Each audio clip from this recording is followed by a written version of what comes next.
Experience a progressive lens engineered with AI from Essilor, powered by individual measurements of your visual behavior. A lens personalized to you by an Essilor expert. Discover Verilux XR Track and enjoy instantly sharp vision in motion and seamless transitions from near to far. Find your local Essilor expert today at Essilor.com. Oh my God, it's the coolest thing ever. Hey guys, have you heard of Goldbelly? Well, check this out. It's this amazing site where they ship the most iconic, famous foods from restaurants across the country, anywhere nationwide. I've never found a more perfect gift than food. They ship Chicago deep dish pizza, New York bagels, Maine lobster rolls, and even Ina Garten's famous cakes. Seriously. So if you're looking for a gift for the food lover in your life, head to goldbelly.com and get 20% off your first order with promo code GIFT.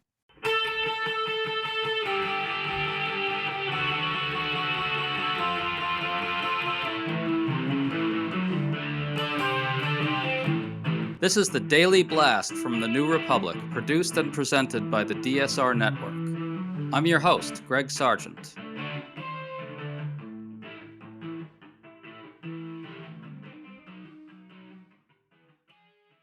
It's becoming harder to dismiss President Trump's deranged designs toward Canada. In a new interview, Trump said straight out that Canada is meant to be a 51st state, explicitly using the language of imperialism on national television. At the same time, Trump appears to be adopting what some experts are calling a very credulous line toward Vladimir Putin in the current peace talks. And this comes as a surprising new poll shows that American public opinion is actually shifting against a soft line on Russia. What if Trump's designs toward Canada and Russia are related? William Salatan, a writer at The Bulwark, has an interesting new piece making exactly this case, that in effect, Trump is almost deliberately adopting the same view of Canada that Putin has of Ukraine, that both are there for the pickings for each of them. So we're talking to Will today about all of this. Thanks for coming back on, Will. Hey, Greg. It's great to be with you. I want to start with this really crazy new Trump quote about Canada. It's becoming harder and harder to dismiss Trump's apparent desire to annex them. Listen to this exchange with Fox News' Laura Ingraham. With Canada than you are with some of our biggest adversaries. Only because it's meant to be our 51st state. And okay, but listen to this for a second. We need their territory. They have territorial advantage. We're not going to let them get close to China. Look, right? I deal with every country, indirectly or directly. One of the nastiest countries to deal with is Canada. The people that, now this was Trudeau, the people that good old Justin, I call him Governor Trudeau, his people were nasty. He says they are meant to be a 51st state. Putting aside the obvious derangement here, in which he's clearly still enraged with Trudeau over some imagined slight or something, that is the language of imperialism, isn't it, Will? Oh, yeah. I mean, Trump is an imperialist. He has, from the day he retook office, been talking about territories that he can claim or reclaim all over the hemisphere, basically, right? Canada, Greenland, the Panama Canal. He's gone beyond that, of course, and talked about taking over Gaza. He's like a crazy real estate guy merged with like a 19th century American imperialist. I know people said, 20 or 30 years ago, America is out an imperialist country and we're trying to take the oil from Iraq. And remember, the Bushies, the Republicans of that day denied it. Donald Trump is right out there saying he wants land, he wants territory, and he wants mineral wealth. And Will, didn't a lot of people tell us that Trump won on a backlash to American involvement abroad? Right. There's so many ironies to that, Greg.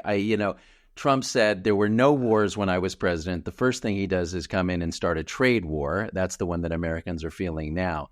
But in addition, there's this threat to coerce Canada into becoming a state. There's the increasing belligerence. There is the implicit threat that there could be military conflicts, perhaps not with Canada, but in other places.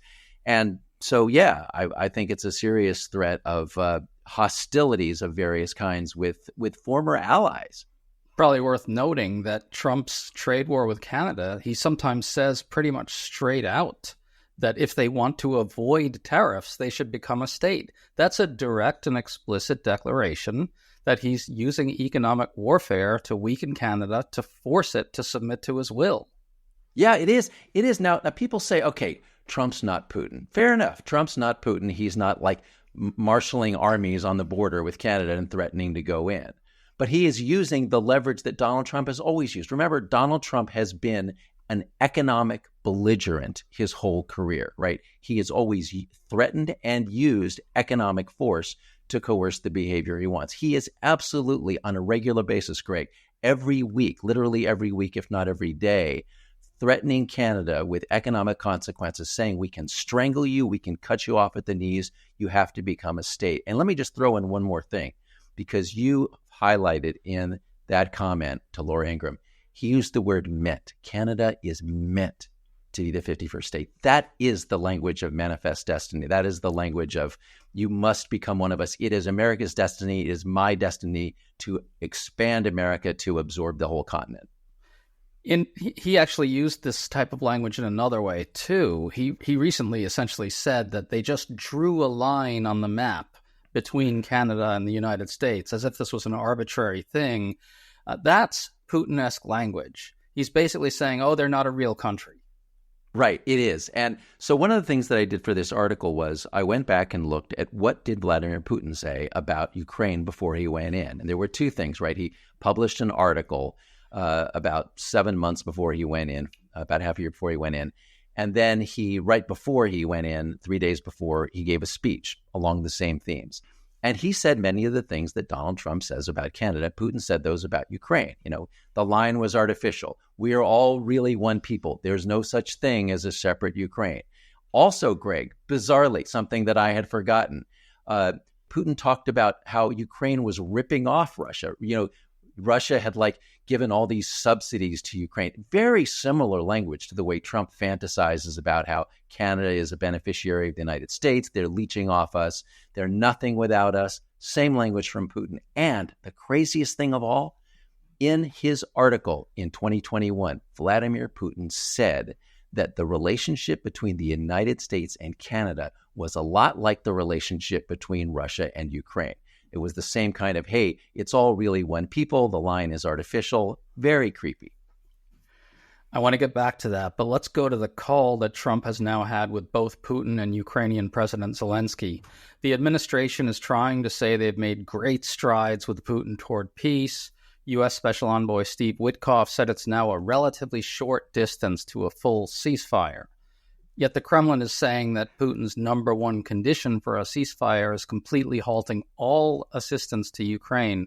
I thought Tom Friedman, the New York Times columnist, got it right. He said, this is proof that Putin is not, as Trump foolishly believes, looking for peace with Ukraine. He's looking to own Ukraine.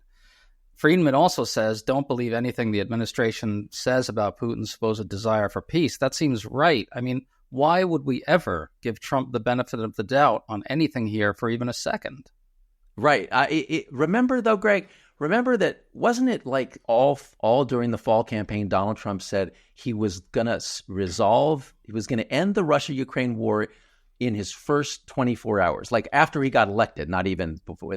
So then it's now been 2 months, not since he got elected, but since he's been in office. He's not really any closer. So he's got this fiction out there that he's going to resolve the war. In fact, the timetable has already lengthened. He's not there. He has to pretend. He has to pretend that progress is happening, even though, as you just pointed out, it's not, right? And Putin can string this out because Trump is so eager to portray anything Putin says as a concession, as a step toward peace. Literally, we have contrary versions of events. The Russian foreign ministry says, here's what happened in the call, you know, Trump outright denies it. He says, Trump claims that there was not any discussion of whether the United States would continue to aid Ukraine. And the Russians are like, no, our position was, and we said it, that you have to cut off United States aid to Ukraine in order for us to get to an agreement. It's really interesting you say that. He does have to, meaning Trump has to demonstrate in some sense that progress is being made. And saying that requires softly interpreting what Putin is saying. Right. And remember when Trump had Zelensky in the Oval Office, and his whole line, he kept saying, we're emboldening you. Every time we give you aid, it emboldens you to not cut a deal. Well, what is Trump doing with Putin right now? It's exactly that, right? He's like everything Trump does, threatening Zelensky, threatening to cut off, literally cutting off intelligence sharing with Zelensky, cutting off aid on its way to Zelensky that was already approved by the previous administration and by Congress. He's taking all these actions which embolden Putin. And Putin is responding in exactly the way you or I would predict, by hardening his position and not making concessions.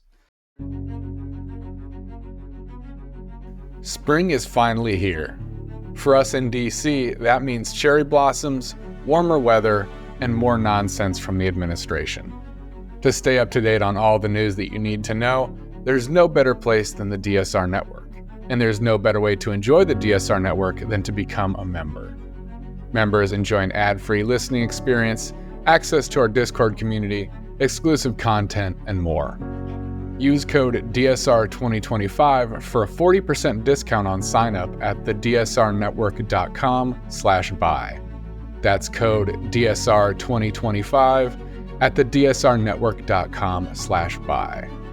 Thank you, and enjoy the show.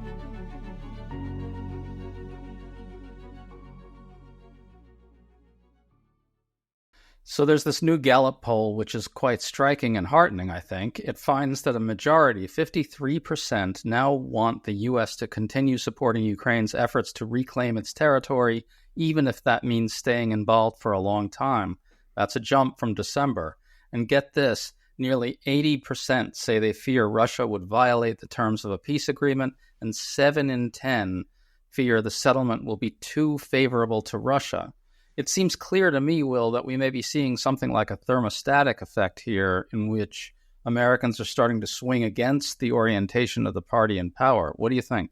I agree. I thoroughly agree. And Greg, I cannot tell you how heartened I am by this poll. And I think, now, look, I am notorious for my rosy scenarios. So you take this all with a grain of salt. But I believe that what is going to come out of the second Trump administration, what is already happening, is a consolidation of American public opinion, of a majority in response to Trump, in rejection of what Trump is doing on a whole host of things. But we're just talking about Russia and Ukraine.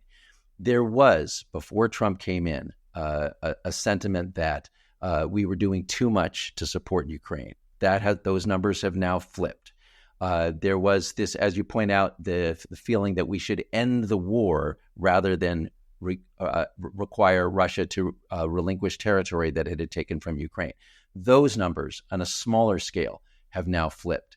So what this tells me is that Trump has failed so far in his attempt to fundamentally change the culture, the beliefs of Americans. Let me go back again to February 28th. Trump and Vance have Zelensky in the Oval Office, and they sandbag him. Everybody remembers this scene where they accuse him of being ungrateful. And that scene was created by Trump and Vance they staged this in order to make him look bad. They wanted to change American public opinion, to move with them, to decide that Ukraine was the bad guys, that they were ingrates, that we should stop supporting them. What this poll tells me is that they failed. This poll began, 3 days after that scene in the Oval Office? It went on for a week after that.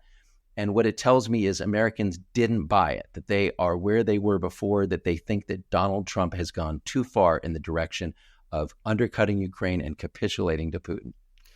I think you're absolutely right. Vance essentially said straight out something like, "Why aren't you more thankful to us?" That was clearly an effort to not just cast Zelensky as a submissive, groveling figure, and that didn't work either because he pushed back pretty hard. It was also about portraying Zelensky as an ungrateful figure, as you say. And this seems to me to have been an effort to condition the American people to get ready to accept an outcome of the negotiations in which Zelensky would have to relinquish that territory, and that failed. Right. And in fact, if I recall correctly, Greg, Trump said he sat there, he watched Vance and Zelensky go back and forth, and then Trump comes in and says, "Don't tell us how to feel." He takes Vance's side, and he says out loud, "I let this go on, this back and forth between the two of you, because I wanted people to see this." He knows the cameras are running. He's got the whole media there. He stages this. He wants to make Zelensky look like the bad guy. It's an attempt to corrupt American public opinion. And Greg, this has been my concern all along. Like, we know that Trump is one of the worst people this country has ever produced. The question is, what are we going to become? Are we going to become like him? Is he going to fundamentally change us? And he has changed way too much. But these numbers tell me that there is some core of moral decency and sanity that Americans are rejecting Trump's capitulation to Putin. Well, these numbers will also be heartening then. Majorities are turning against Trump on Canada as well. A recent Quinnipiac poll found that 58% disapprove of Trump's handling of trade with Canada, and only 31% think Trump has it right on our northern ally. I don't think it's an accident that public opinion is turning on Trump on both Russia and Canada right now. Do you? No, and I'm not exactly certain to what extent Americans associate the two with each other. The Canada situation is in part just economics, right? It's that people think it's stupid for us to pick a fight with a friend. That Canada is our closest trading partner. And for people who don't understand this, the American economy is deeply integrated both with the Canadian economy and the Mexican economy. And it's not just that they have their factories and we have ours and we're competing and they try to sell into us. It's that we're exchanging supplies and parts. The whole supply chain is integrated. So you can't cut off the Canadians or cut off the Mexicans without spite. We're hurting ourselves when we do that. So part of that is economics. But the other thing, Greg, the part that's connected to Ukraine perhaps, is do Americans have a sense of who are our friends and who thinks like us, right? Who are our fellow democracies? Ukraine, a democracy. Canada, a democracy. Russia, an autocracy. North Korea, an autocracy. Do Americans still care about those moral distinctions? And I'm seeing some signs both with the Canadian numbers and the numbers on Canada and the numbers on Ukraine that Americans still have that distinction in their minds. Yeah, I think one could actually look at this as Trump thinking, at least at the outset, that he could kind of bamboozle the American people into thinking all this stuff with Canada is just a shrewd leverage play. He's trying to get the upper hand in tariff talks, that sort of thing. But as usual, he and MAGA have overplayed this and revealed their actual designs. And those designs, I think, are potentially what really are causing a public backlash. This perception that it actually is an imperialist design on Canada, which is just utterly crazy on Trump and MAGA's part. I think that's maybe what's going on here.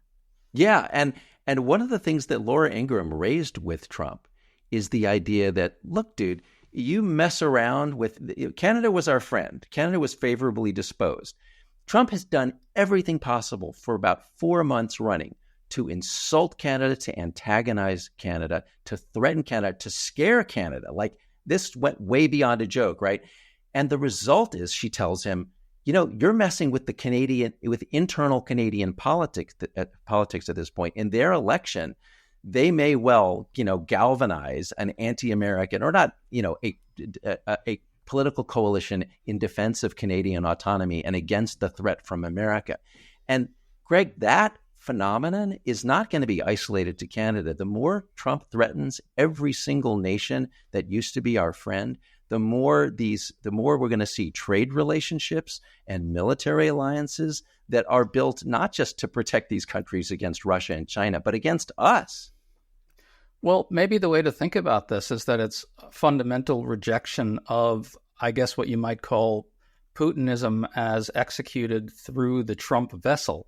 I want to read a line from your piece, which is a very good one, about Trump. Quote, "He sees Ukraine through Putin's eyes. They're the same eyes through which Trump stares hungrily at Canada, Greenland, Gaza, and the Panama Canal. They're the eyes of a predator." This, I think, is now becoming clear to people. Yeah, and Greg, I think it's very healthy for people to see this. Look, I'm as distraught as you and many others are that the United States government has come to this, that we've become the bad guys, that we're openly threatening our allies, that we're threatening military conquest, that we're not even pretending anymore to be, going abroad in the name of values. We're just doing it to take things. We're just like going to Ukraine and saying, how much of your, mineral wealth can we confiscate while giving you nothing? Trump's talking in the last 24 hours about, hey, we could get a better deal with Russia in terms of minerals than with Ukraine. We can, everything is about acquisition. Everything's about confiscation. It's about dominion. And I think it's a very healthy thing for other nations in the world to recognize that this behavior, whether it comes from Putin the predator or Trump the predator, is dangerous and that they need to unite against it. It's funny that they're talking like this, given that they're supposed to have so much respect for national sovereignty. Right. There's no real respect for national sovereignty, of course. Right. I want to go back to what you said to close out here about how Putin essentially suggested to Trump that he see Canada the way Putin sees Ukraine. I think it's worth noting that having the U.S. threatening Canada is very much in keeping with Putin's interests, precisely because he wants to break up our alliances. Right. It serves him in multiple ways. So one is that Trump is systematically destroying the Western alliance. It's not just with Canada, with Europe. So Trump's line was that Putin went into Crimea when Obama was president, and then Putin goes into the rest of Ukraine when Biden is president. But in between, when I was president, Putin didn't do anything. Greg, the reason Putin didn't attack Ukraine while Trump was president is that Putin was busy capturing a much more important target, which was the United States of America, right? It was the whole Russian influence operation in the 2016 election. And it was what Trump did during that time, which was to fray NATO, to like tear apart the fabric of NATO. And in his second term, Trump is absolutely doing Putin's bidding in trying to, in terms of threatening all the NATO allies. My God, we're practically threatening a war with Denmark. How is that accomplished? Canada. Greg, it used to be a joke. It was like a South Park joke that the United States fighting with Canada. Trump's achieved these jokes, and he's made them real and scary. So, yeah, Trump is absolutely doing Putin's bidding in terms of destroying all of the alliances of the United States.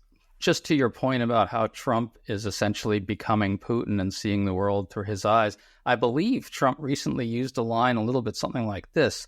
Putin took Ukraine from Obama, and then Putin took more of Ukraine away from Biden, as if these things were our possessions that Putin had taken, right? Right. I want to ask you, though, Will, where does this all end up? Where do you see it on both fronts really finishing?